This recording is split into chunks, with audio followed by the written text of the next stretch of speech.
জি, সম্মানিত হাজিরিন, মহান রব্বুল আলামিন আমাকে আপনাকে জান্নাত দিতে চান বলেই রমজান দিয়েছেন। আলহামদুলিল্লাহ। আমাকে আপনাকে জাহান্নাম দিতে চান না বলেই তিনি কি মাস দিয়েছেন? রমজান দিয়েছেন। রমজান শব্দটা রমদুন থেকে এসেছে, যার অর্থ হলো জ্বালিয়ে দেওয়া, ভস্ম করে ফেলা, সারখার হয়ে যাওয়া। কি জ্বালিয়ে দেওয়া? জীবনের অর্জিত যত পাপগুলো আছে এগুলো জ্বালিয়ে দিয়ে, ভস্ম করে দিয়ে বান্দাকে নিষ্পাপ, বান্দাকে গুনাহমুক্ত করা। এই জন্য আল্লাহ পাক মাহে রমজান দিয়েছেন। এই মাহে রমজানের শুধু একটা রাতের যে ইবাদত, এটা বিগত আগের যে উম্মত যারা ছিলেন তাদের জন্য এই স্পেশালিটি ছিল না। শুধু এই মাস শুধু নয়, এই মাসের একটা রাত খায়রুম মিন আলফি শাহর। ৮৩ বছর ৬ মাস একটানা ইবাদত করলে যে সওয়াব, তার চাইতে বেশি সওয়াব আল্লাহ পাক এক রাতেই দিয়েছেন বান্দাকে। এটা জোরে বলি সুবহানাল্লাহ। খায়রুম মিন আলফি শাহর। এটা চিন্তা করা যায়? আল্লাহ চান না যে কোনো বান্দা জাহান্নামে যাক, কিন্তু বান্দা জাহান্নামে যাবে কি আল্লাহর দোষে না বান্দার দোষে? নিজের দোষেই যাবে। সম্মানিত হাজিরিন, আমি খুব লম্বা সময়ে কথা বলতে পারবো না, সময়ও কম। সাহারিতে আমরা সবে অংশগ্রহণ করব ইনশাআল্লাহ। বলি, সাহারি খাওয়া তো একটা ইবাদত। গতকাল সারাদিন প্রোগ্রাম ছিল, আল ফালাতে মগবাজার ছিল, আবার চীন মৈত্রী সম্মেলন কেন্দ্রে ইফতার মাহফিল ছিল। রাত ৮টার সর্বশেষ ফ্লাইটে এসেছি কক্সবাজার, সেখান থেকে এখানে আসলাম। আমি এর আগে, বহু আগে, এ রমজান মাসেই চকরিয়াতে মাহফিল হয় বদর দিবস উপলক্ষে, মাহে রমজান উপলক্ষে। এই জনপদে প্রায় ২০-২৫ বছরের পদচারণা। আমি কক্সবাজারের প্রথম আসি হলো ২০০১ কি ২ সালে, কক্সবাজার গভর্নমেন্ট কলেজ। এরপর থেকে তো আসতেছি, আলহামদুলিল্লাহ। জোরে বলি আলহামদুলিল্লাহ।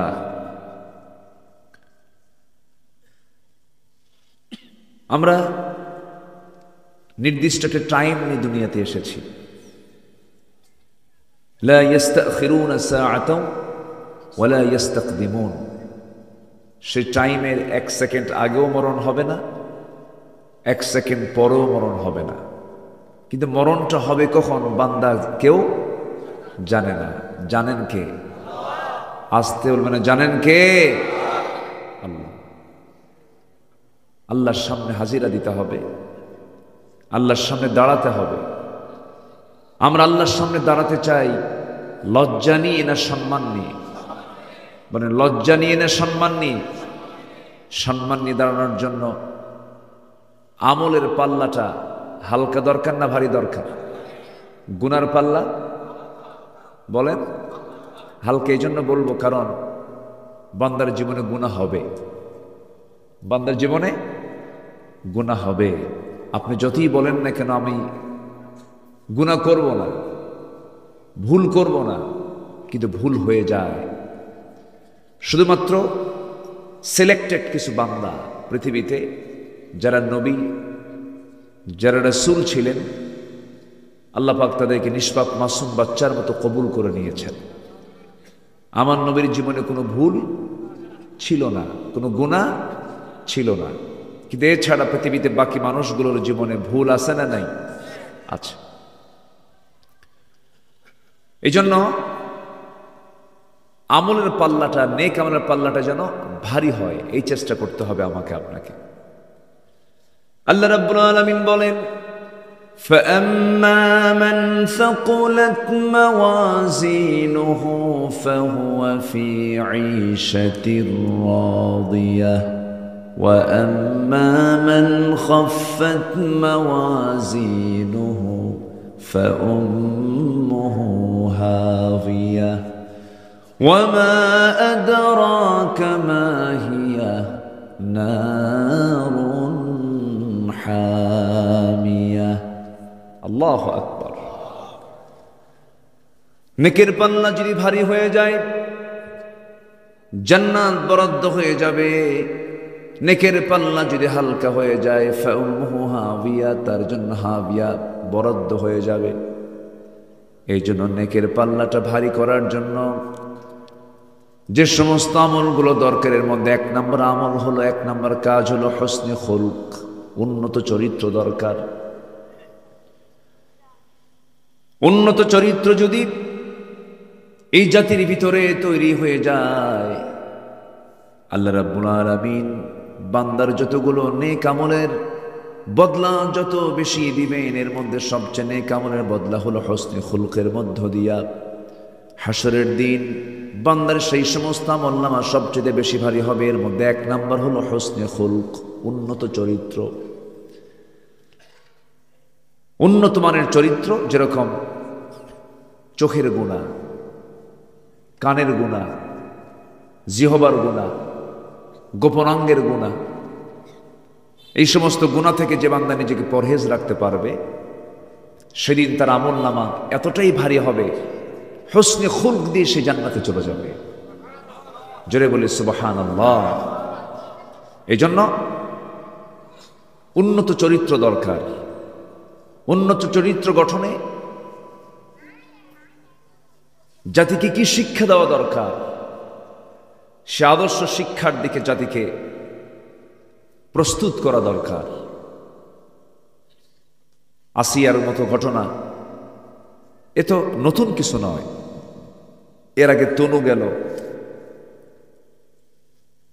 তনু, মুনিয়ার মতো, নুসরাতের মতো এই ঘটনাগুলো প্রায় চলছে।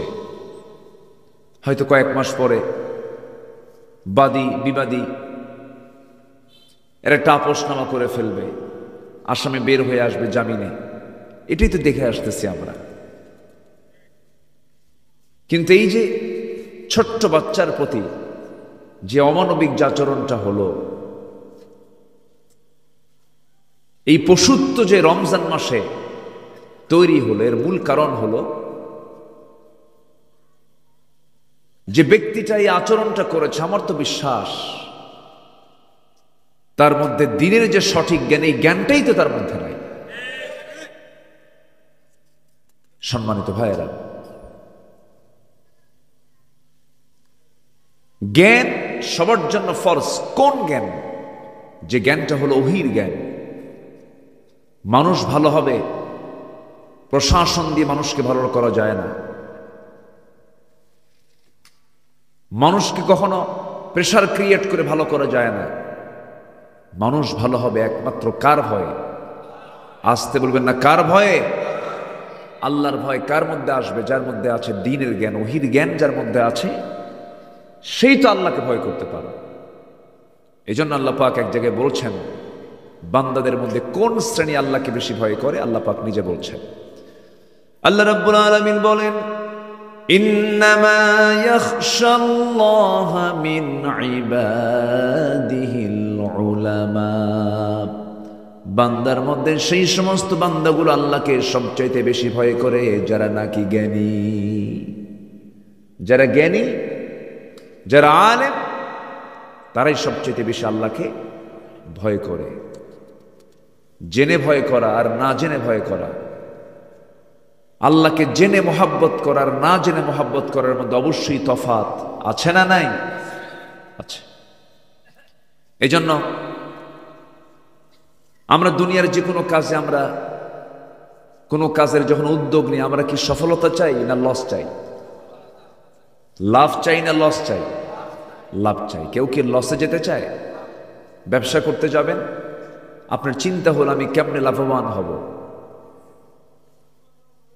লাভের চিন্তাটাই আমরা করে থাকি। আসুন আজকে আমরা আল্লাহ তাআলার কাছ থেকে তিনি যে কোরআনে বলেছেন বিভিন্ন জায়গায়, কোরআনের আলোকে সফল হব কেমনে, লাভবান হব কেমনে, লাভবান হওয়ার শর্তাবলী কি, এগুলো আমরা একটু পয়েন্ট আকারে আমরা শোনার চেষ্টা করব। জোরে বলি ইনশাআল্লাহ, আর জোরে বলি ইনশাআল্লাহ। কষ্ট দিচ্ছি না তো? কারো কোনো সমস্যা নাই? বলি আলহামদুলিল্লাহ। আল্লাহ রাব্বুল আলামিন সফলতার কথা বিভিন্ন জায়গায় বলেছেন। আমি 9টা পয়েন্টে সফলতার দিকগুলো কোরআনকে সামনে রেখেই বলবো। আমাকে যারা ফলো করেন, আমার আলোচনা যারা শোনেন, আমি চেষ্টা করি কোরআনকে সাথে নিয়ে কথা বলার জন্য।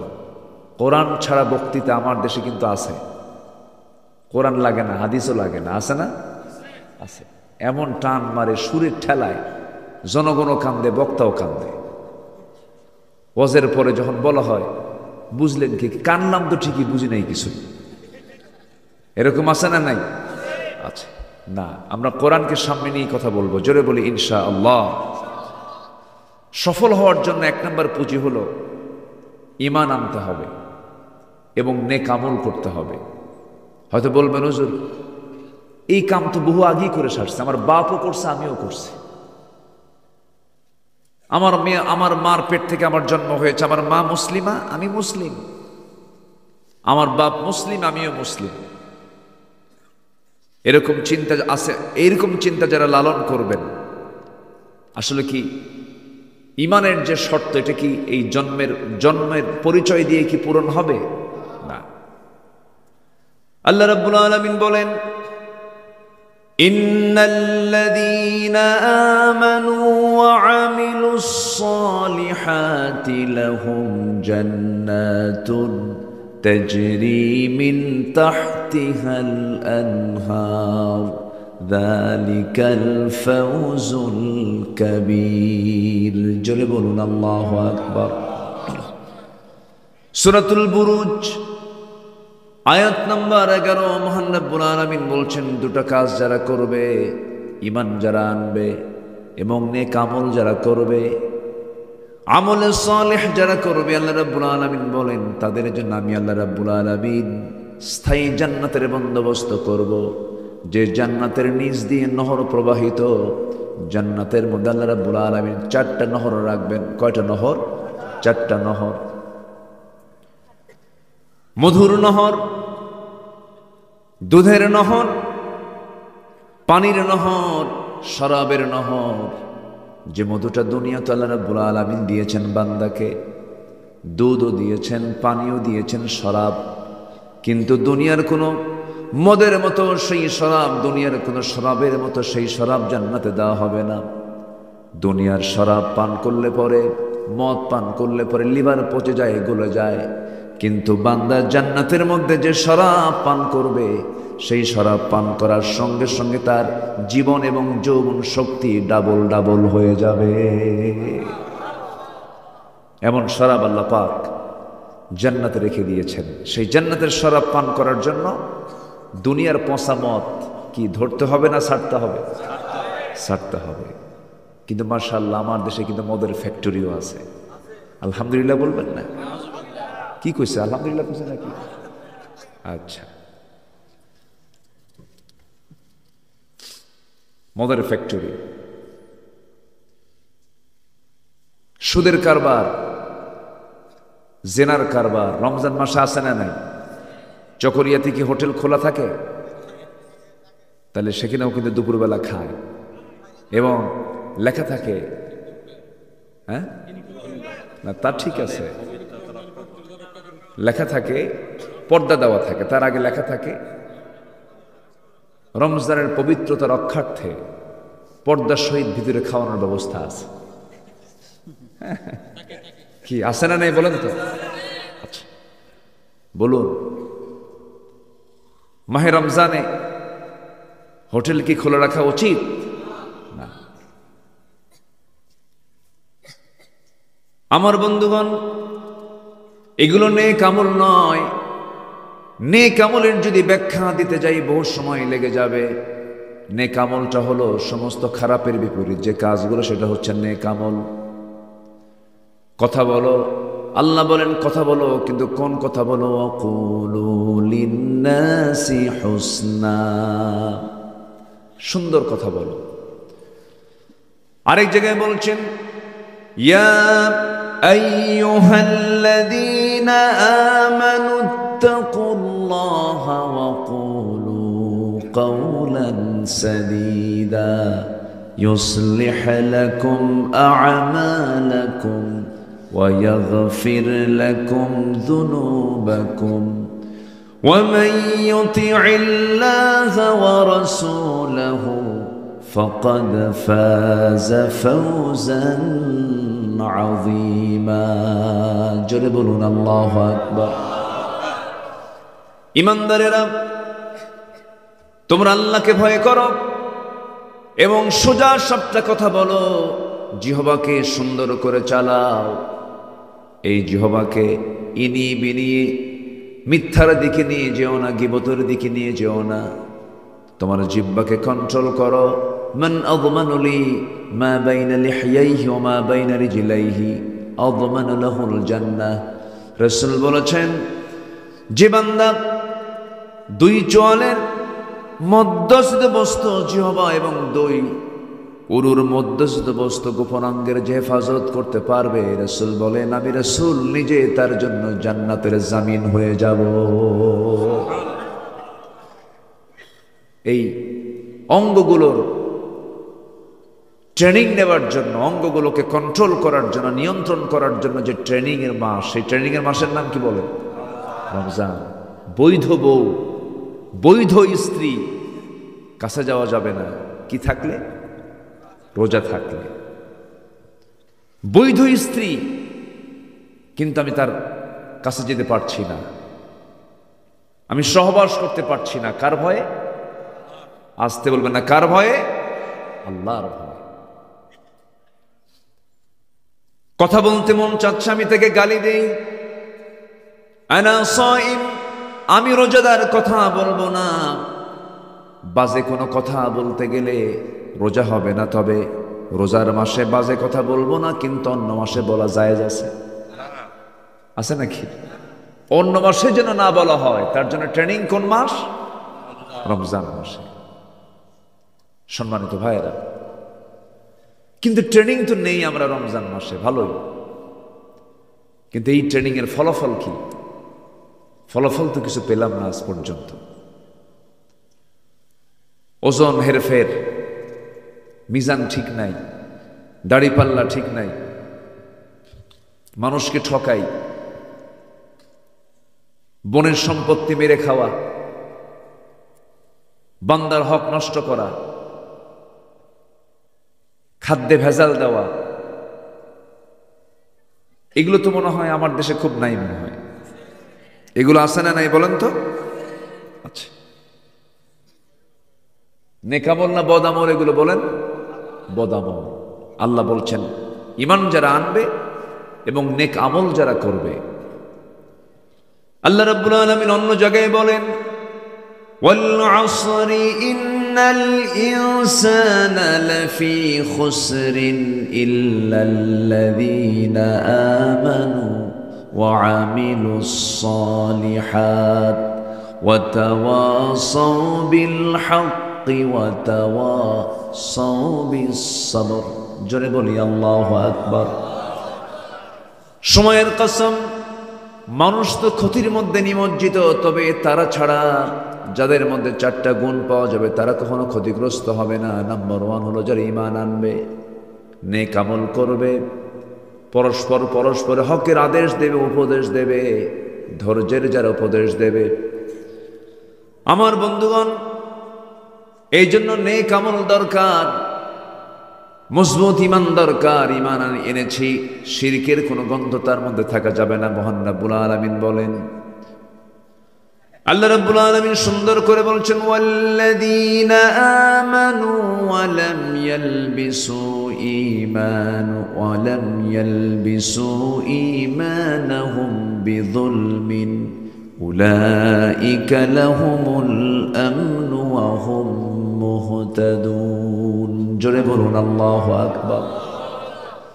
ঈমান যারা আনবে এবং ঈমানকে যারা জুলুমের লেবাস দিয়ে যারা ঢাকবে না, ঈমানকে যারা শিরকের লেবাস দিয়ে যারা ঢাকবে না, এরাই হচ্ছে হেদায়েত প্রাপ্ত, এরাই নিরাপদে থাকবে। এই জন্য ঈমান এনেছি, ঈমানটা আমরা ভেজাল করব না, ফ্রেশ রাখবো। ভেজাল মুক্ত ঈমান আনতে হবে। ঈমানকে জুলুমের দ্বারা, শিরকের দ্বারা, কুফরের দ্বারা, ফুসুকের দ্বারা আক্রান্ত করা যাবে না। ঈমান যার ফ্রেশ, তার জন্য জান্নাত অবধারিত। বলি আলহামদুলিল্লাহ। অনেকে বলে হুজুর আমার ঈমান তো ফ্রেশ, নামাজ না পড়ি তো কি হয়েছে? হ্যাঁ, আছে কি না? আছে। নামাজ পড়ে না। এই রোজার মাসে, রমজান মাসে কয়জন নামাজ পড়ে ভাই বলেন? নামাজ নাই তো। নামাজ এত গুরুত্বপূর্ণ একটা বিষয়। আজকে 53 বছর চলছে স্বাধীনতার। এর আগে হিন্দুস্তান পাকিস্তান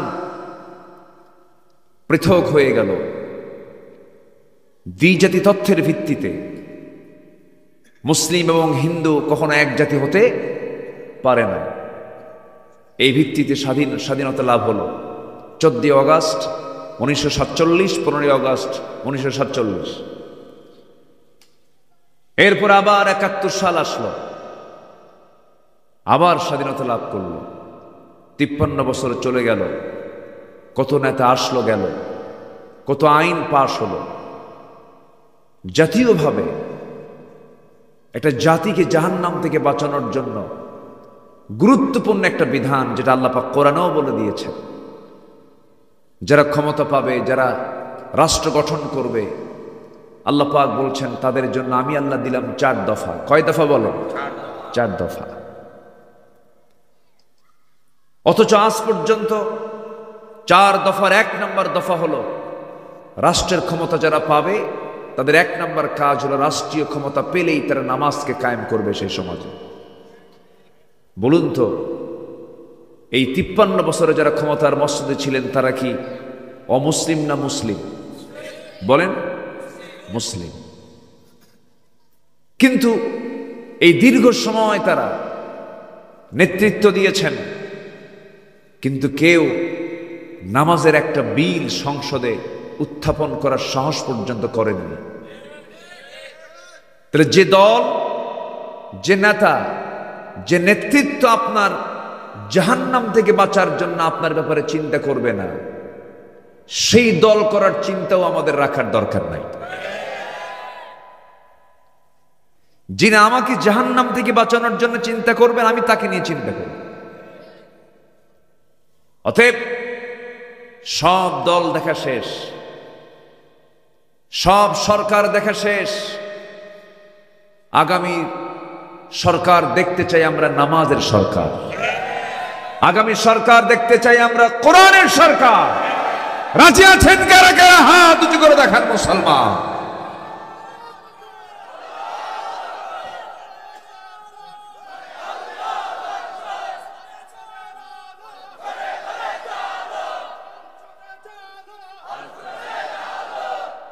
আল্লাহ কবুল করুন।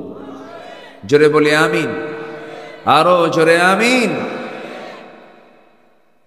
নামাজ পড়লে, নামাজ কায়েম হলে দুনিয়াও ভালো থাকে, আখিরাতটাও আমার আপনার জন্য ক্লিয়ার হয়ে যাবে। সম্মানিত ভাইয়েরা, সবে নামাজ পড়বো তো নাকি? কয় ওয়াক্ত নামাজ? বলেন কয় ওয়াক্ত নামাজ? বাড়ির বউ যদি না পড়ে, বলার পরও পড়ে না, হ্যাঁ, বুঝালেও কাম হয় না, কি করবেন? মায়ের দেখেন, এ তো লক্ষণ খারাপ দেখতেছে, এ তো মার্ডার কেস। যে কইছে মায়ের, আমার মনে হয় সে বিয়েই করেনি। বউ মারা এত সস্তা? বউ মারা এত সহজ না, এটা খুব কঠিন ব্যাপার। কেন পড়বে না? অবশ্যই আমার দাওয়াতের মধ্যে ভেজাল আছে দেখেই পড়ে না। ভালো করে বলতে হবে, স্ত্রীকে সামনে নিয়ে বসতে হবে, সুন্দর করে বুঝিয়ে বলতে হবে, বউ তোমার যৌবন আমার কাছে, আমার যৌবন তোমার কাছে। এই যে সন্তানগুলো আল্লাহ পাক আমাদের দান করেছেন, একই ছাদের নিচে আমরা সবাই দুনিয়াতে বসবাস করছি। স্ত্রীর গো, শুধু দুনিয়াতে একই ছাদের নিচে থাকতে চাই না, আমি তোমাকে নিয়ে জান্নাতেও থাকতে চাই। জান্নাতের আমরা অধিবাসী যদি হতে চাই, তুমি নামাজ পড়বে না, আমি নামাজ পড়ব, জান্নাতে আমরা একসঙ্গে থাকতে পারবো না। সুন্দর করে বুঝায়া দিতে হবে।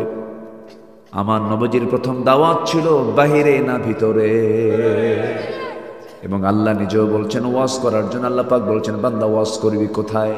ইয়া আইয়ুহাল্লাযীনা আমানু কু আনফুসাকুম ওয়া আহলিকুম নারা।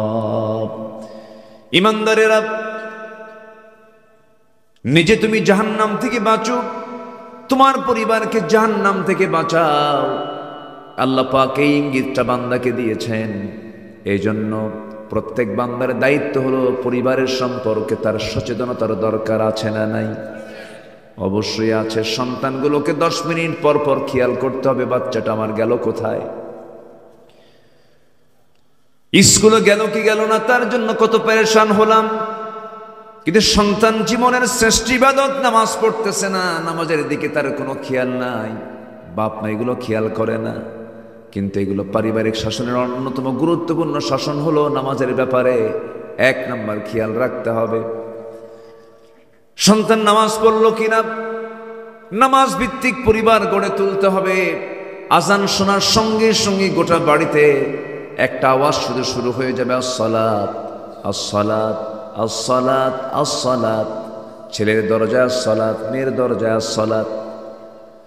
সুন্দর করে বুঝিয়ে বুঝিয়ে নামাজের দিকে পাঠায় দিতে হবে। মসজিদে গিয়ে জামাত মিস হয়ে গেছে, ঘরের মধ্যে নামাজটা পড়ে নেবেন। আপনি স্বামী সামনের কাতারে দাঁড়াবেন, বউটাকে পিছনে দাঁড় করায় দিবেন, সন্তানদের সাথে লাগায় দিবেন নামাজে।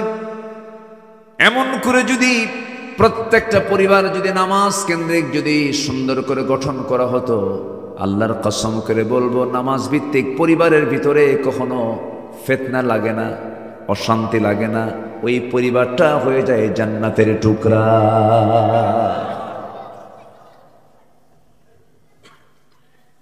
আমার বন্ধুগণ, নেক আমলগুলো বাড়াতে হবে।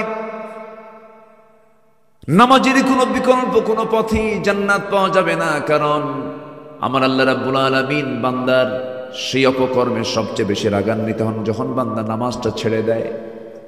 আপনি যদি বলেন কোরআন তুমি বলো তো 1 নাম্বার কোন অপরাধে বান্দাকে জাহান্নাম দেওয়া হবে? কোরআন বলছে, ক্বালু লাম নাকু মিনাল মুসাল্লিন। আরেক জায়গায় বলছেন, মহান রব্বুল আলামিন বলেন, فخلف من بعدهم خلف أضاعوا الصلاة واتبعوا الشهوات فسوف يلقون غيا। জোরে বলুন আল্লাহু আকবার। আল্লাহ রাব্বুল আলামিন বলেন, এই দুনিয়ার জিন্দেগিতে যারা নামাজকে নষ্ট করবে, নামাজকে যারা ছেড়ে দেবে, নামাজের ব্যাপারে যারা অবহেলা করবে, আমি আল্লাহ রাব্বুল আলামিন তাকে শুধু জাহান্নাম নয়, জাহান্নামের গর্তের মধ্যে, গাই নামক গর্তের মধ্যে আমি আল্লাহ তাকে অবশ্যই ঢুকায়া ছাড়বো। জোরে বলি নাউযুবিল্লাহ। সে নামাজ আমরা পড়বো তো নাকি? জোরে বলি ইনশাআল্লাহ। নামাজ ভিত্তিক সমাজ চালু হোক। সবাই চান না? সবাই চান না? গোটা দেশে 4.5 লক্ষ মসজিদ, লক্ষ লক্ষ হাফেজে কোরআন, হাজার হাজার উলামা আমার দেশে। দুঃখজনক হলেও সত্য, কিছু কিছু মসজিদ আছে ফজরের সময় মুসল্লি খুঁজে পাওয়া যায় না। আমি কি ভুল বলছি? মুসল্লি নাই। একই গ্রামের ভিতরে 4-5টা এসি মসজিদ, একটা ছিল মসজিদ, সেখান থেকে হয়ে গেছে 4টা। মুসল্লি বেশি হওয়ার জন্য না গুতাগুতির জন্য? গুতাগুতি। তোর দাদার জায়গা দেওয়া, তোর দাদার জায়গার মসজিদ আমি নামাজ পড়বো, আমার দাদার জায়গায় মসজিদ বানাবো, ও আরেকটা বানায় নেব। গ্রামের এক সাইডে, আরেক পাশে, মাঝখানে আরেকটা। বলেন তো এখন আমার দেশে মুসল্লি বেশি না মসজিদ বেশি? মসজিদ বেশি, মুসল্লি কম। নাই বললেই চলে। ফজরের সময় মোট মুসল্লি 3 জন, ইমাম, মুয়াজ্জিন আর খাদেম। এই হচ্ছে কিছু কিছু মসজিদের চিত্র আমি বললাম, খুঁজে পাওয়া যায় না। কিন্তু না, মসজিদ পাকা দরকার না ইমান পাকা দরকার? বলেন, মসজিদ পাকা দরকার না ইমান পাকা দরকার? এখন কি পাকা হয়ে গেছে? মসজিদ পাকা হয়ে গেছে, কিন্তু নামাজ নাই, নামাজের সেই প্রাণটা নাই, নামাজের মধ্যে সেই মজাটা নাই। তারাবির নামাজ শুরু হয়ে যায়, ইমাম সাহেব যদি নামাজটা একটু লম্বা করেন, মুসল্লির বেজায় মন খারাপ। 20 রাকাত নামাজ শেষ করার জন্য তারতিবটাকে ঠিক রেখে নামাজ পড়তে গেলে বহু সময় লেগে যাবে। কিন্তু যে ইমামটা একটু লম্বা সময় ধরে নামাজ পড়ান, মুসল্লি শেষ পর্যন্ত বলে, আইলশা হুজুর, অলস হুজুর।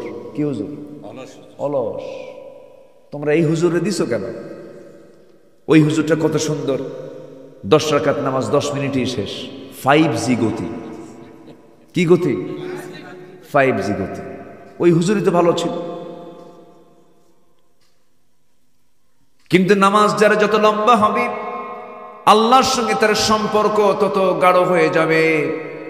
সেজদা যত লম্বা হবে, আল্লাহর সঙ্গে সম্পর্ক তত গাঢ় হয়ে যাবে। কারণ মহান রব্বুল আলামিন বলেন, আত-তাইবুনাল আবিদুনাল হামিদুন আস-সাইহুনার রাকিউনাস সাজিদুনাল আমিরুনা বিল মা'রুফি ওয়ান নাহুনা আনিল মুনকার। জোরে বলুন আল্লাহু আকবার। আল্লাহ রাব্বুল আলামিন রুকুকারীকে, সেজদাকারীকে জান্নাতের সংবাদ দিয়ে দিয়েছেন। কিন্তু আমার দেশের কিছু সংখ্যক মুসল্লি আছে, এমন রুকু করে, রুকুতে গেলে পরে আর দাঁড়ানোর প্রয়োজন মনে করে না। যেহেতু রুকুতে আসছে, এই দিকেই তো সেজদা আছে, দাঁড়ানোর কি দরকার? রুকু থেকেই সেজদা মারে। আছে না নাই?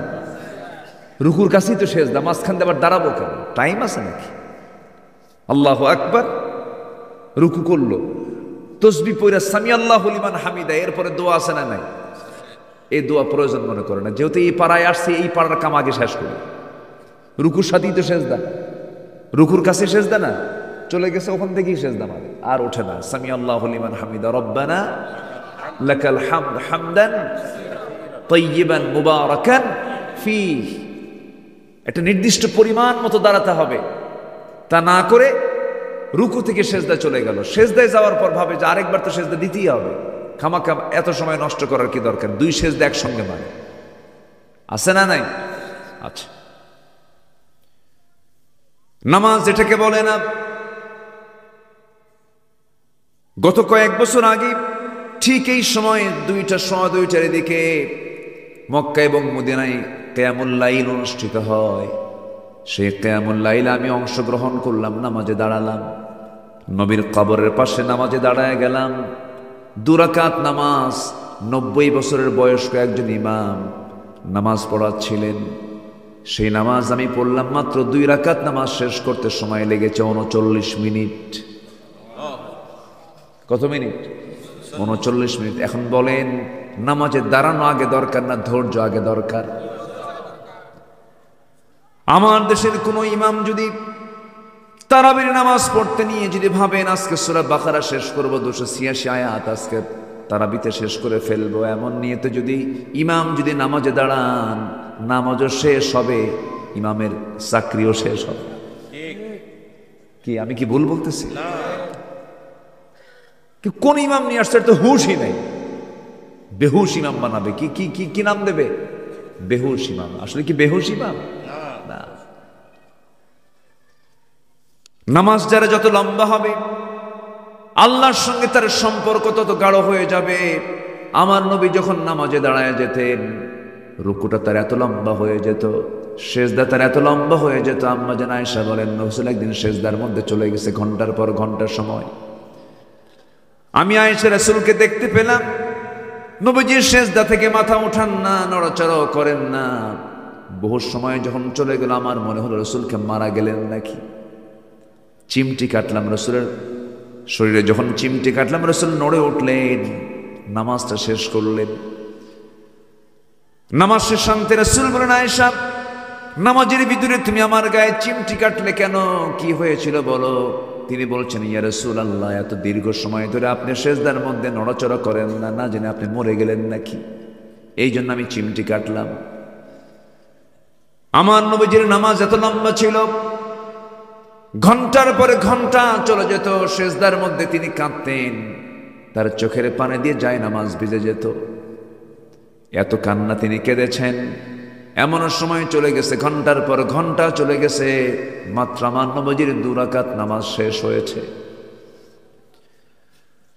রাকাত বেশি করার শর্ত নয়, নামাজের মধ্যে মনোযোগিতার শর্ত, নামাজের মধ্যে হুজুরি কালব শর্ত, একগ্র চিত্ততার শর্ত। নামাজ যখন তুমি পড়বে, কান্নাকা তারাহু, যেন তুমি তোমার আল্লাহকে দেখতে পাচ্ছ। রাসূল বলেছেন, মান সামা রমাদান ঈমানান ওয়া ইহতিসাবান ওয়া মান কামা, যে ব্যক্তি সাম রোজা রাখবে, ওয়া মান কাম, এবং যারা কিয়ামুল লাইল করবে ঈমানের সাথে, তার জীবনের আগের পরের সমস্ত গুনাহগুলো আল্লাহ রাব্বুল আলামিন তার মাফ করে দিবে। তাহলে রমজান মাস শুধু রোজা রাখা না, কিয়ামুল লাইলও করা। কিয়ামুল লাইল করা, কিয়াম মানে হচ্ছে দাঁড়ানো, লাইল মানে হচ্ছে রাতে। রাতের নামাজে যারা দাঁড়ায়, যারা নামাজ পড়বে, আল্লাহ পাক তাদেরকেও তার জীবনের সকল গুনাহগুলো মাফ করে দিবেন। মা তাকাদ্দামা মিন যামবিহি, আল্লাহ পাক তার সব গুনাহগুলো মাফ করে দিবেন। তাহলে আমরা নামাজ পড়তে রাজি আছি তো ইনশাআল্লাহ? কয় ওয়াক্ত নামাজ পড়বো আমরা? 5 ওয়াক্ত। বাড়ির বউকে পড়াবো, সন্তানকে পড়াবো, ছেলেকে পড়াবো, মেয়েকে পড়াবো, যিনি আমার বাড়িতে কাজ করেন তাকেও পড়াবো। নামাজের একটা পরিবেশ আমরা বাড়িতে বাড়িতে তৈরি করব। জোরে বলি ইনশাআল্লাহ। বাড়িতে বেডরুম থাকে, ড্রয়িং রুম থাকে, ডাইনিং স্পেস থাকে, সব রুম থাকে, কিন্তু প্রেয়ার রুম থাকে না। নামাজের জন্য একটা স্পেশাল যে জায়গাটা থাকে না। কিন্তু উচিত প্রত্যেকটা মুসলমানের ঘরে নামাজের জন্য একটা নির্দিষ্ট জায়গা থাকার দরকার আছে না নাই? উজু করার জায়গা নেই, উজু করবেন কেমনে সেখানে? বাথরুমগুলো ছোট ছোট, সেখানেই টয়লেট, সেখানে সব কিছু, বিশাল বড় বেলকনি, আড্ডা দেওয়ার জায়গা আছে, সব কিছুর জায়গা আছে, উজুর জায়গা নেই। যে ডিজাইনগুলো করা, আমাদের দেশের যে আর্কিটেক্ট, যে ডিজাইনগুলো, সেই ডিজাইনের যারা ডিজাইনার, আর্কিটেকচার যারা ডিজাইন করেন, তাদের মধ্যে যদি ইসলামী চেতনা থাকতো, তারা কিন্তু এর মধ্যে একটা ডিজাইন বের করে নিতেন সুন্দর করে, যে নামাজের একটা জায়গা থাকা দরকার, ওযুর একটা জায়গা থাকা দরকার। ভাইরে, জাহান্নাম থেকে যেমন করে হোক বাঁচতে হবে, এটাই হচ্ছে সবচেয়ে বড় চ্যালেঞ্জ। আমরা জাহান্নাম থেকে বাঁচতে চাইতো নাকি? 1 নম্বর ইবাদত হচ্ছে আমরা কয় ওয়াক্ত নামাজ পড়বো? 5 ওয়াক্ত নামাজ। তাহলে আমাদের ঈমানটা ঠিক থাকবে। ঈমানটা কি থাকবে? ঠিক থাকবে। আমার নবীজি বলেছেন, আল ফারকু বাইনাল মুমিন ওয়াল কাফির তারকুস সালাত। কাফের এবং মুমিনের মধ্যে পার্থক্য সৃষ্টিকারী হলো নামাজ। কাফের নামাজ পড়ে না, ঈমানদার নামাজ পড়ে। এটা হচ্ছে সবচেয়ে গুরুত্বপূর্ণ একটা বিষয়।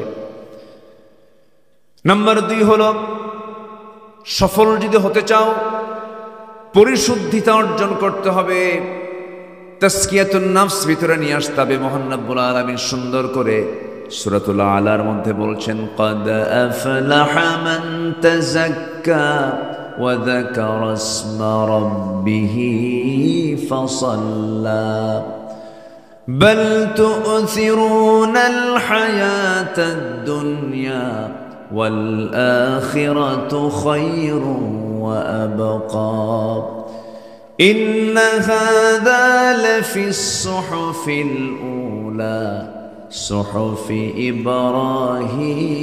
إبراهيم وموسى جربنا الله أكبر সফল কে হলো? কোন বান্দা সফল? যে বান্দা পিএইচডি ডিগ্রি নিল না, যে বান্দা মাস্টার্স ডিগ্রি নিল না, যে বান্দার বহু মিল ইন্ডাস্ট্রিজ আছে না, যে বান্দা এমপি হলো, মন্ত্রী হলো না। আল্লাহ বলছেন সেই বান্দাটাই সফল, যে বান্দা মান তাযাক্কা, যে ব্যক্তি নিজেকে পরিশুদ্ধ করতে পেরেছে, নফসকে শুদ্ধ করতে পেরেছে। নফস এমন একটা জিনিসের নাম, এই নফসকে যদি আপনি যদি পরিশুদ্ধ না করতে পারি, জাহান্নাম যেতে হবে। আল্লাহ পাক আরেক জায়গায় বলছেন, قد أفلح من زكاها وقد خاب من دساها জোরে বলুন আল্লাহু আকবার। ওই বান্দা সফল যে বান্দা নিজেকে পরিশুদ্ধ করতে পেরেছে। চোখের সামনে দেখা যাচ্ছে আমি এই কাজটা করলে পরে কোটি কোটি টাকার মালিক হয়ে যাব, কিন্তু হারাম, যাওয়া যাবে না। ওজন কম বেশি করলে পরে বেশি কামাই হয়ে যাবে, কিন্তু না, না করা যাবে না, এটা হারাম কাজ। আমার বন্ধুগণ, সেই বান্দাটাই প্রকৃত বান্দা, যে আলোতে আল্লাহকে ভয় করে, অন্ধকারে আল্লাহকে ভয় করে, একাকী আল্লাহকে ভয় করে, লোকালয়ে আল্লাহকে ভয় করে, প্রকাশ্যে আল্লাহকে ভয় করে, গোপনে আল্লাহকে ভয় করে। যে বান্দা আল্লাহকে রাজ সাক্ষী মনে করে সবসময় 24টা ঘন্টা চলাফেরা করে। আল্লাহ রাব্বুল আলামিন বলেন, الذين يذكرون الله قياما وقعودا وعلى جنوبهم ويتفكرون في خلق السماوات والأرض ربنا ما خلقت هذا باطلا سبحانك فقنا عذاب النار জোরে বলুন আল্লাহু আকবার। ওই বান্দা প্রকৃত বান্দা যারা দাঁড়িয়ে থেকে, বসে থেকে, শয়নে স্বপনে আল্লাহর জিকিরটা করতে থাকে এবং ফিকির করতে থাকে, শেষ পর্যন্ত আল্লাহকে লক্ষ্য করে বলে, আল্লাহ তুমি যা কিছু সৃষ্টি করেছো কোনোটাই তুমি বান্দার অকাজে সৃষ্টি করো না, অবান্তর বানাও নাই। জোরে বলি সুবহানাল্লাহ। আমার বন্ধুগণ, দ্বিতীয় খলিফা সাইয়্যিদনা ওমর ফারুক রাদিয়াল্লাহু তাআলা আনহু অর্ধ দুনিয়ার শাসনকর্তা, কিন্তু রাতের বেলা যখন তিনি চলতেন প্রোটোকল লাগতো না, তার সামনে কোনো লোকও থাকতো না, পেছনেও কোনো লোক থাকতো না, একাকী তিনি চলতেন। আমি কি আলোচনা শেষ করে দেব? এই যে লোকজন কিছু ওঠে, যে ওঠেন কেন?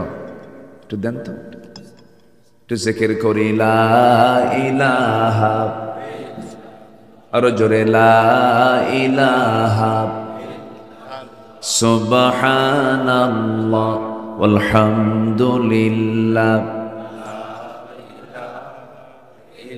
আরো জোরে লা ইলাহা,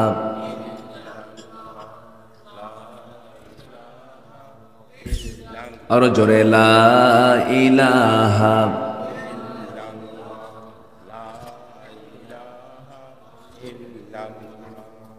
লা ইলাহা ইল্লাল্লাহু মুহাম্মাদুর রাসূলুল্লাহ সাল্লাল্লাহু আলাইহি ওয়াসাল্লাম।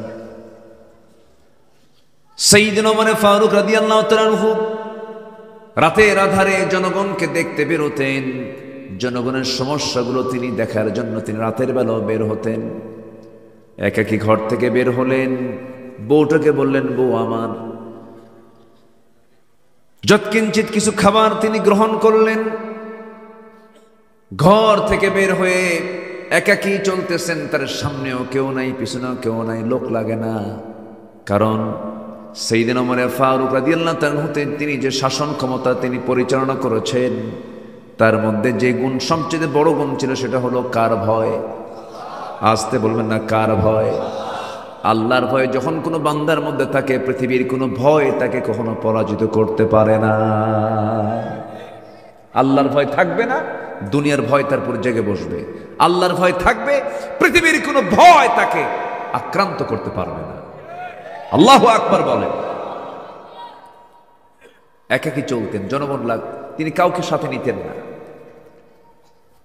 এই 16 বছর যারা ক্ষমতায় ছিল, হাইরে প্রোটোকল মেইনটেইন।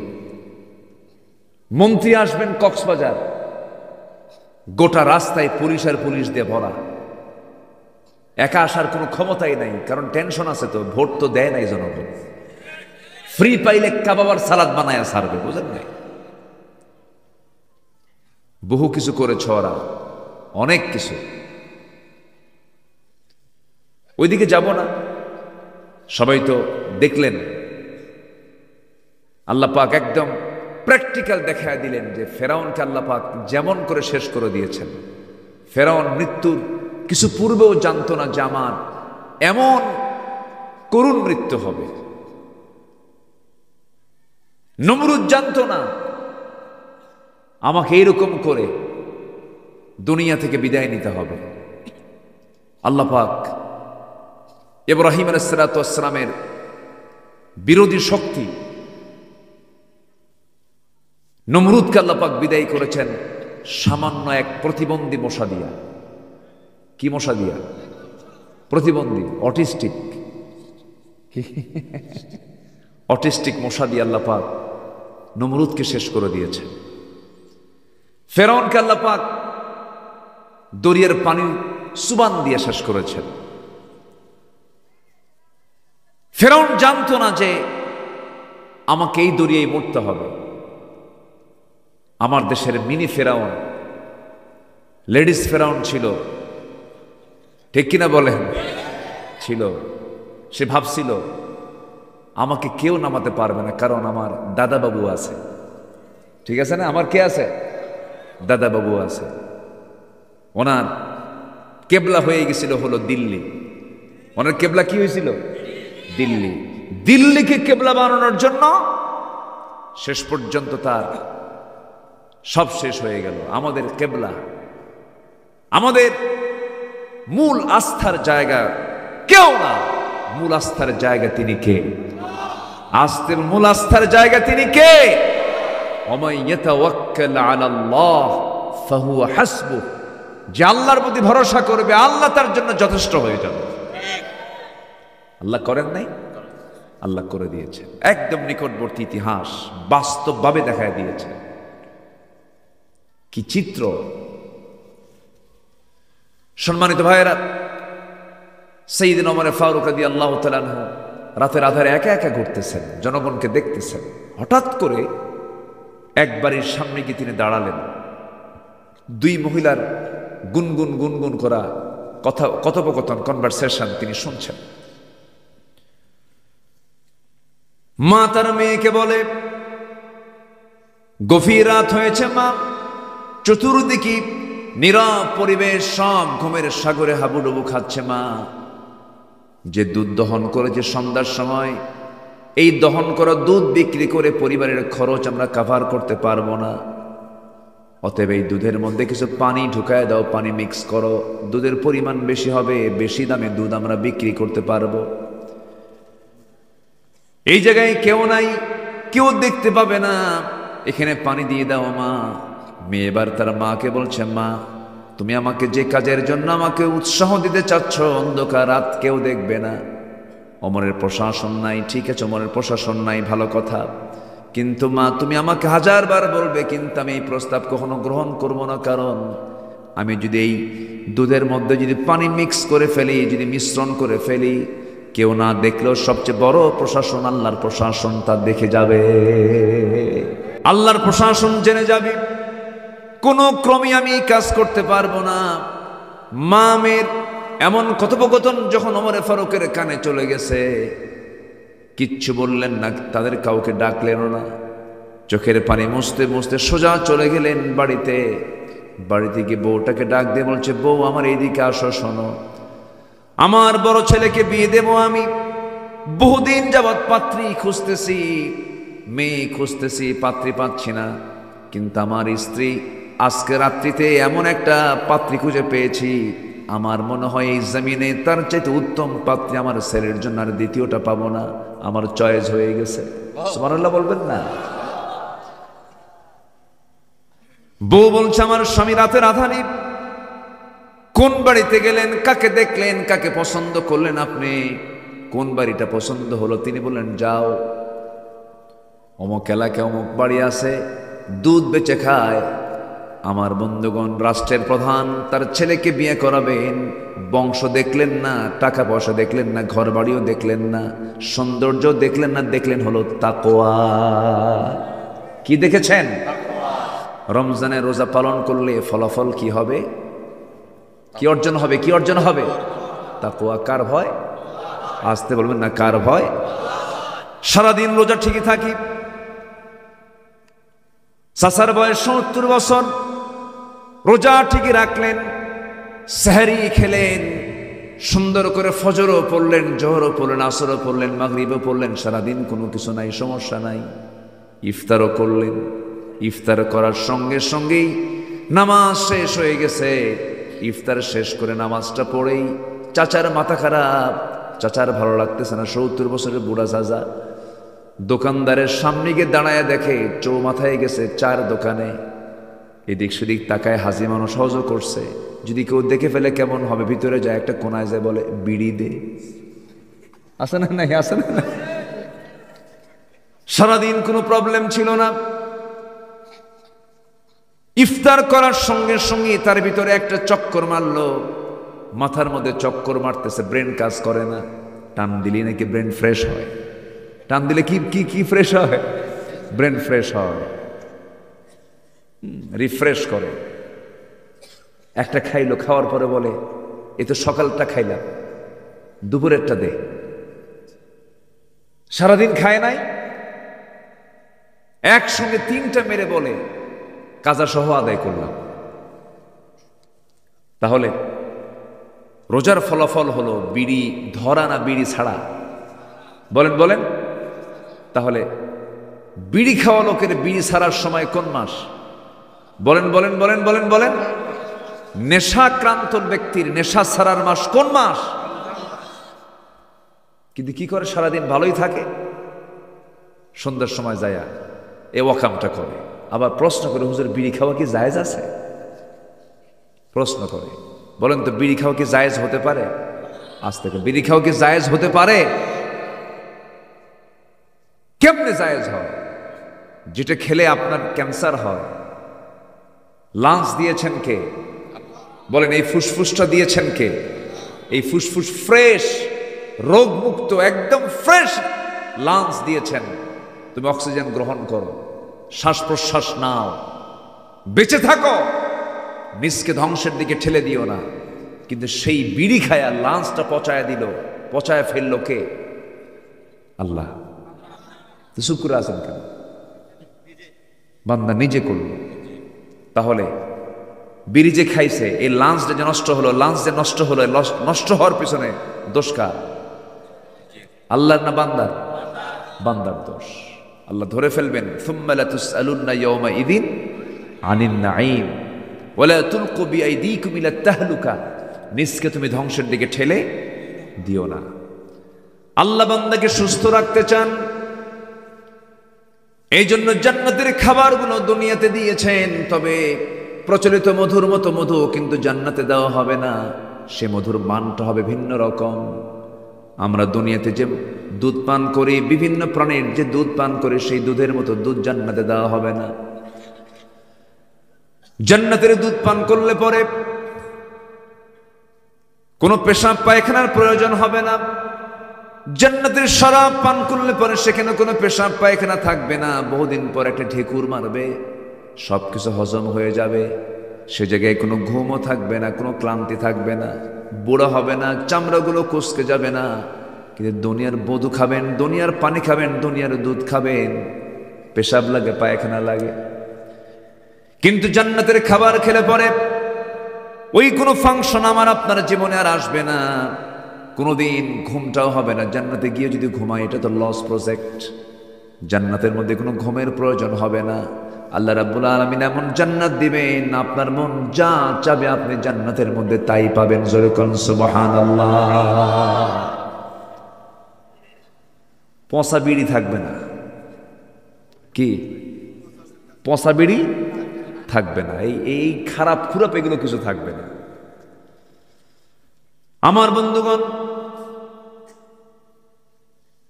জান্নাত পাওয়ার জন্য শর্ত হলো তাকওয়া। আর সেই তাকওয়া অর্জন করার মাস কোন মাস বলেন? এখন আসেন আয়াতের দিকে আসেন। মূল আয়াতে আল্লাহ রাব্বুল আলামিন সুন্দর করে বললেন, যারা পারেন ঠোঁট মিলিয়ে বলুন আমার আপনার মুখের আয়াত, আমার আপনার পকেটের আয়াত। আল্লাহ রাব্বুল আলামিন বলছেন, কুতিবা আলাইকুমুস সিয়াম কামা কুতিবা আলাল্লাযীনা মিন ক্বাবলিকুম লাআল্লাকুম তাত্তাকুন। জোরে বলুন আল্লাহু আকবার। কুতিবায়ে ফরিদা, আলেম ওলামা যারা আছেন, কুতিবা আলাইকুম বলেছেন, ফরিদা আলাইকুম বলেন নাই। আইন দু প্রকার, একটা আইন হলো লিখিত আইন, আরেকটা হচ্ছে মৌখিক আইন। বলুন তো মৌখিক আইন মজবুত হয় না লিখিত আইন মজবুত হয়? একজন বলে দিল, ভাই বলে দিলাম তোমার এটা দিয়ে দিলাম, মৌখিক আইন, জমিটা তোমাকে দিয়ে দিলাম।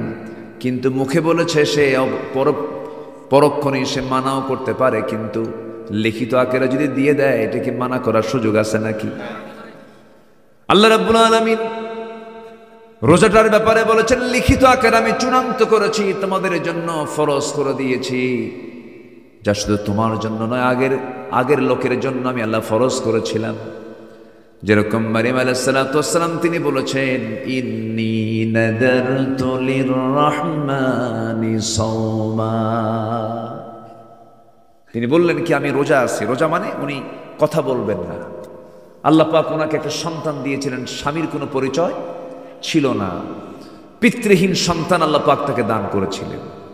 চরম ক্রাইসিসে পড়ে গেলেন যখন, সন্তান নিয়ে যখন লোকের সামনে হাজির হলেন, তখন আল্লাহ বলেন, মারিয়াম তুমি কোনো কথা বলবা না, তুমি বলবা আমি রোজা আছি। রোজা আছি মানে না খাওয়া নয়, কথা না বলা, আমি কোনো কথা বলবো না। তাহলে এখান থেকে আরেকটা বিষয় প্রকাশ পেয়ে গেল, স্পষ্ট হলো যে শুধু রোজা রাখা না খেয়ে থাকার জন্য রোজা নয়, না কথা বলার জন্য রোজা।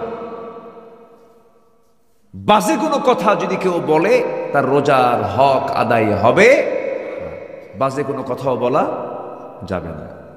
সারাদিন ভালোই থাকে, 4টা 5টা যখন বাজে একটু পেটে টান লাগে, তো রাগ কি, খেলে টোকা মারলে খেলে বারুদের মতো খেলে জ্বলে। রোজা আছি না আমি, দেখেন না এরকম আছে না, এরকম আছে, ঠিক না? রোজা আছি, রোজা না থাকলে তোরে খাইয়া ফেলাতাম। দেখেন কথা কিন্তু ঠিকই করল, লাভটা হলো কি? আমার বন্ধুগণ, তাকওয়া অর্জন করতে হবে, আল্লাহর ভয় ভিতরে জাগ্রত করতে হবে, নিজেকে প্রস্তুত করতে হবে জান্নাতে যাওয়ার জন্য, নিজেকে ফিট রাখতে হবে, ফিটনেস ধরে রাখতে হবে জান্নাতে যাওয়ার জন্য। আল্লাহ রাব্বুল আলামিন রোজাটাকে ফরজ করে দিয়েছেন, বান্দা আমি তোকে জান্নাত দিতে চাই, এই জন্য আমি তোর জন্য রোজাটা দিয়েছি। আবার আল্লাহর দয়া কত দেখেন, আল্লাহ বলছেন তোর জন্য রোজার প্রয়োজন নাই, যখন তুই সফরে যাবি তোর রোজার প্রয়োজন হবে না, অসুস্থ হয়ে যাবে রোজার কোনো প্রয়োজন হবে না। কিন্তু আল্লাহ এমন একটা ইবাদত রোজা দিয়েছেন, কোনো সুস্থ মানুষ যদি রোজা রাখে, রোজার বদৌলতে সে আরো বেশি সুস্থ হয়ে যায়। জোরে কোন সুবহানাল্লাহ। আল্লাহ রোজা দিয়েছেন কি অসুস্থ হওয়ার জন্য? ডাক্তাররা কি কখনো বলে যে বেশি করে খান?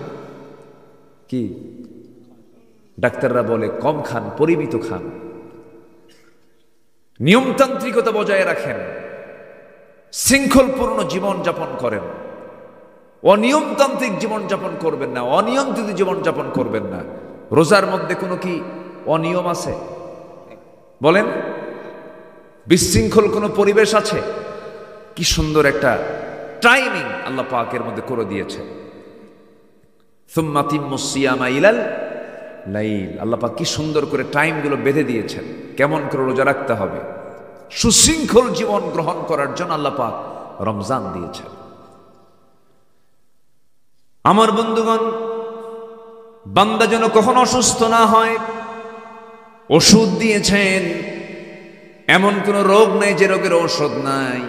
যারা বলে যার হয়েছে ক্যান্সার তার নাই কোনো অ্যান্সার, শিরকের কথা এটা।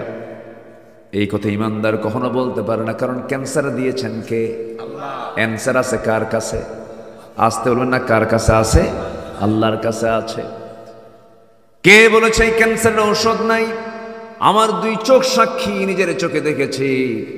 বেশ কয়েক বছর আগের কথা, মক্কায় গেলাম, হজের জন্য গেলাম, হারামের পাশে দাঁড়ায় আছি।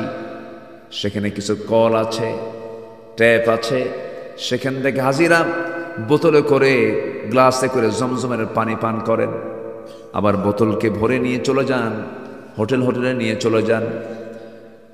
সেই জায়গায় দেখতে পেলাম একজন সাদা ধবধবে মানুষ, লাল টকটকে মানুষ, সে জায়গায় দাঁড়ায়া জমজমের পানি যতটুকু পান করে তার চেয়ে বেশি করে মাথায় ঢালে, তার দেহে ঢালে, বারবার শুধু গায়ে লাগায়, বুকে লাগায়, সব জায়গায় লাগাচ্ছে। পানিগুলো অপচয় মনে হচ্ছে আমার কাছে, মনে হলো। কাছে গেলাম, গিয়ে বলছি, ভাই এই পানিটা অত্যন্ত দামি পানি, এই পানিটা পান করার জন্য আপনি এগুলো কি করেন?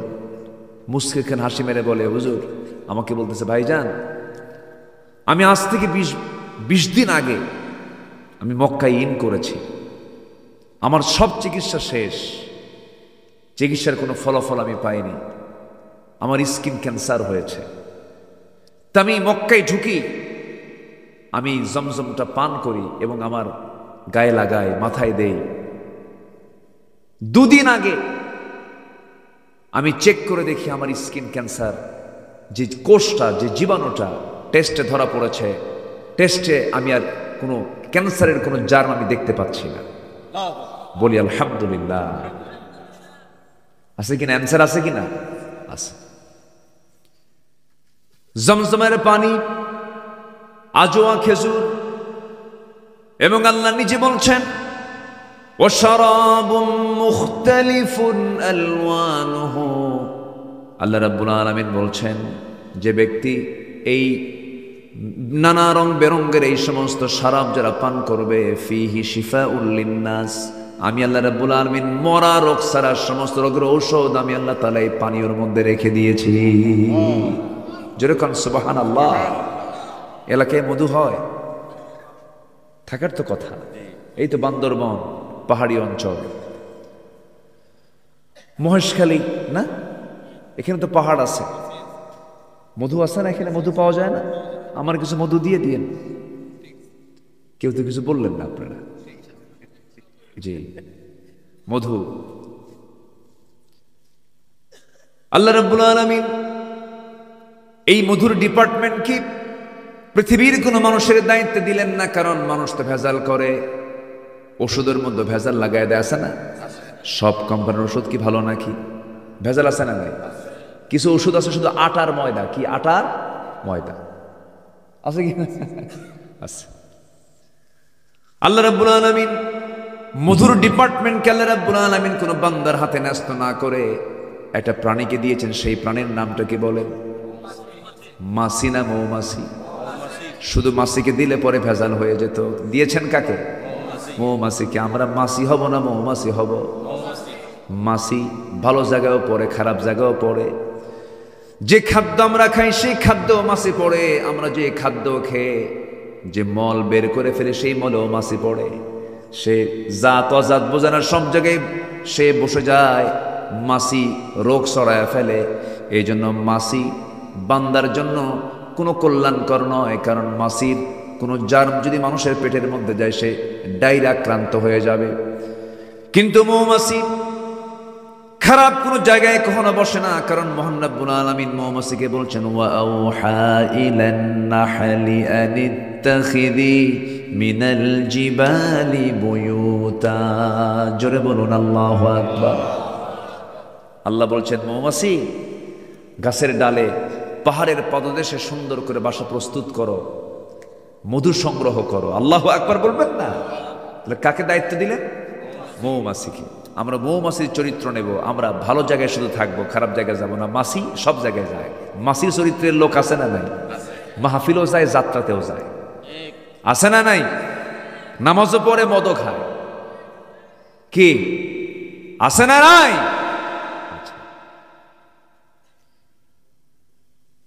এই মৌমাছিকে আল্লাহ রাব্বুল আলামিন এই ডিপার্টমেন্টটা সম্পূর্ণ ছেড়ে দিলেন।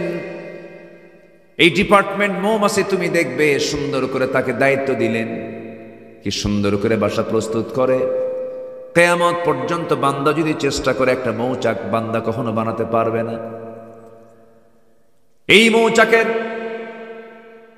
এত সুন্দর নিপুণ সৃষ্টির সৌন্দর্য আল্লাহ পাক শুধু মৌমাছিকে দান করে দিয়েছেন। মৌমাছি সুন্দর স্ট্রাকচার তৈরি করতে পারে। এর মধ্যে তাপমাত্রা আছে, তাপমাত্রা যদি বেশি হয়ে যায় মধুগুলো নষ্ট হয়ে যাবে, তাপমাত্রা কমে গেলেও মধু নষ্ট হয়ে যাবে। ধরেন স্বাভাবিক তাপমাত্রা মৌচাকের মধ্যে মধুগুলো ঠিক রাখার জন্য 35 ডিগ্রি সেলসিয়াস, 35 ডিগ্রি সেলসিয়াস থেকে যদি 30 ডিগ্রি সেলসিয়াসে চলে আসে, সঙ্গে সঙ্গে সমস্ত মৌচাকের মৌমাছিগুলো একসঙ্গে তারা লাইনে লাইনে দাঁড়ায় যায়, পাখাটা ছেড়ে ফেলে, পাখাটা দুই দিকে উড়ান দিয়া এটা ঝাপটান মারে, পাখা নড়াতে থাকে। পাখা নড়াতে নড়াতে যদি 30 ডিগ্রি সেলসিয়াস হয়, ভিতরে তাপমাত্রা বাড়ানোর জন্য তারা দুই পাখা নড়ায় সঙ্গে সঙ্গে 35 ডিগ্রি সেলসিয়াস তাপমাত্রায় নিয়ে আসে। আবার যদি বেশি হয়ে যায়, সেই সময় পাখাটা উল্টা করে আবার ঝাপটাতে থাকে, তাপমাত্রা আবার তারা কমায় ফেলে, ভিতরের বাতাসগুলো বাইরে বের করে ফেলে। কেন করে ফেলে? কারণ আল্লাহ রাব্বুল আলামিন মৌমাছিকে বলে দিয়েছেন, খবরদার, আমি ওই মধুর মধ্যে আমি আল্লাহ রাব্বুল আলামিন বান্দার সমস্ত রোগের ঔষধ রেখে দিয়েছি। জোরে কোন সুবহানাল্লাহ। এখানে মধুর দাম কেমন বলেন? 1 পাউন্ড অথবা 1 কেজি বলেন কি কত দাম? 1500, 2000। আচ্ছা ঠিক আছে, 2000ই হলো মধুর দাম। তো যে যখন মধু কেনেন খুব কনফিডেন্স থাকে তো না, খুব মাশাআল্লাহ একদম ফ্রেশ মধু, এরকম মনে হয় নাকি? কি মনে হয়? ভেজাল মনে হয়, ফ্রেশ পাওয়া যায় না। তাহলে কি থাকে ওর মধ্যে? কি দেয়? ভেজালটা কি দেয়? কি দেয় এটা? কি ও মানে আরো একটু মানে প্রসেস করে যে এটা যেন বেশি কাজ করে নাকি?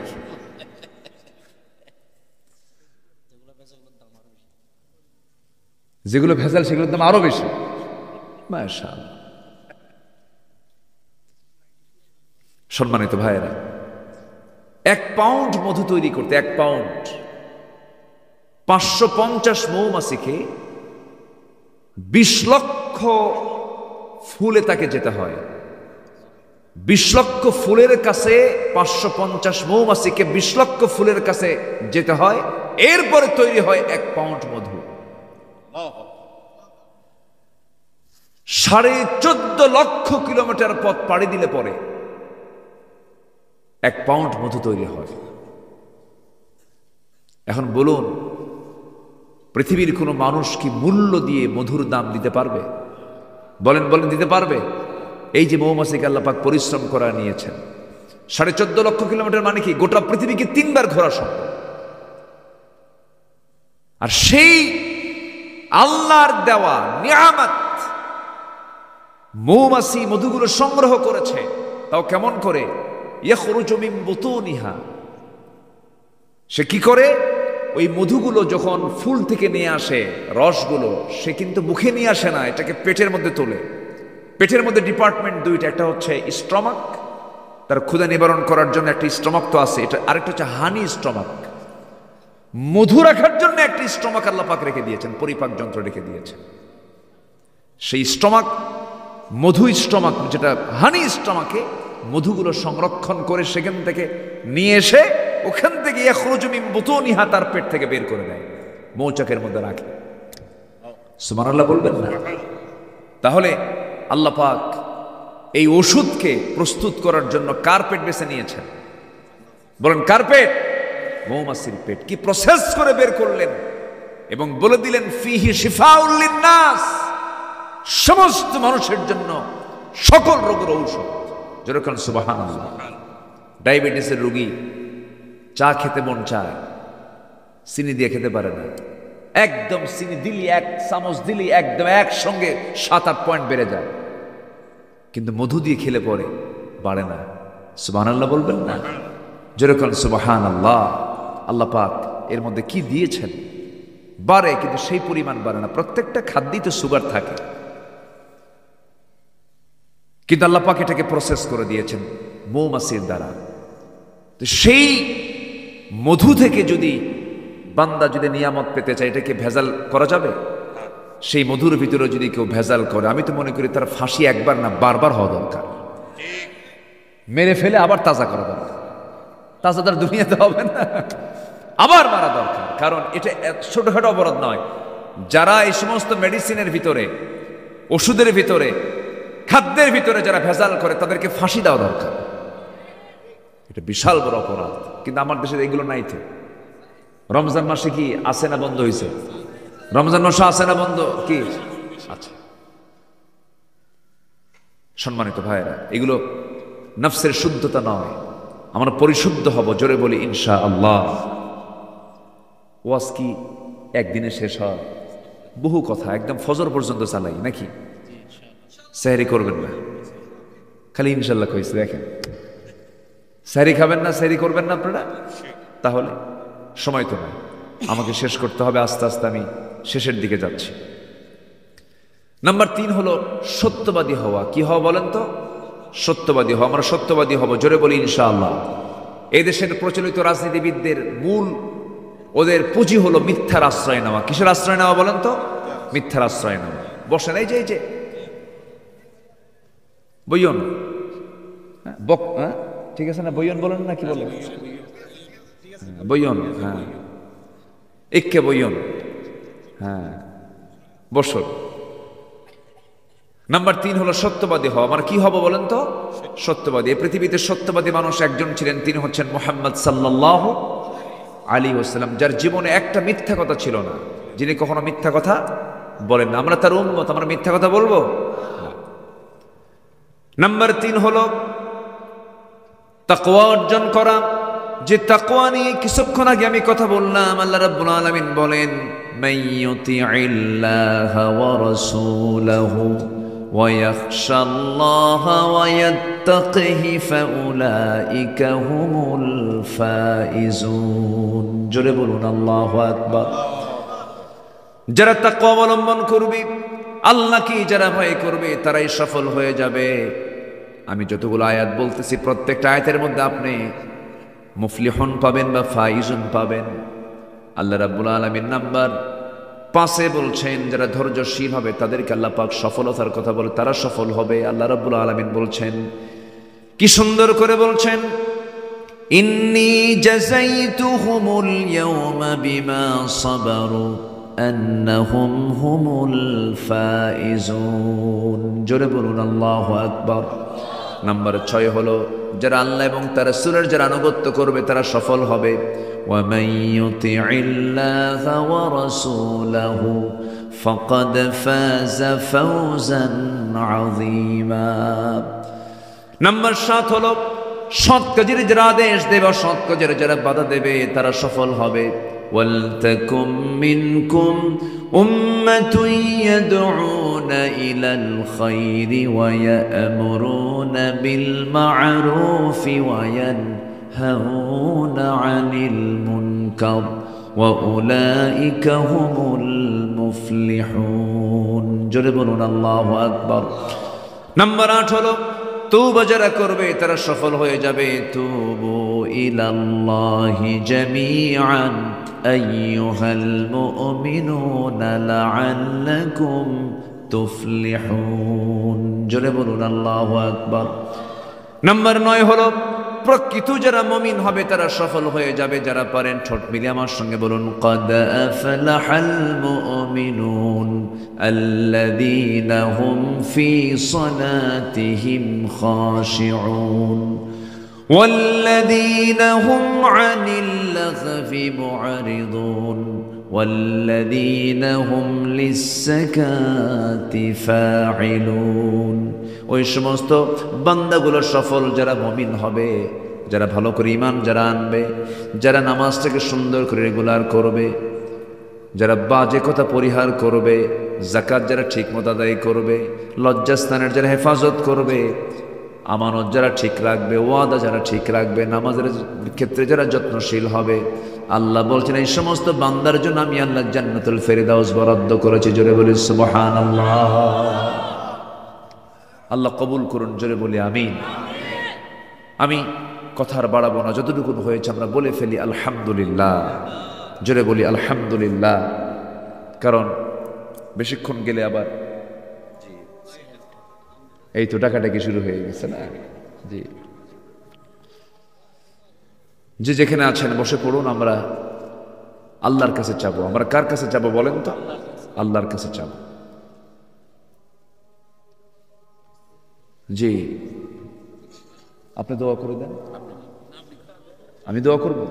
আপনি সবাই বলে সুবহানাকা আল্লাহুম্মা ওয়া বিহামদিকা আশহাদু আল্লা ইলাহা ইল্লা আনতা আস্তাগফিরুকা ওয়া আতুবু ইলাইকা।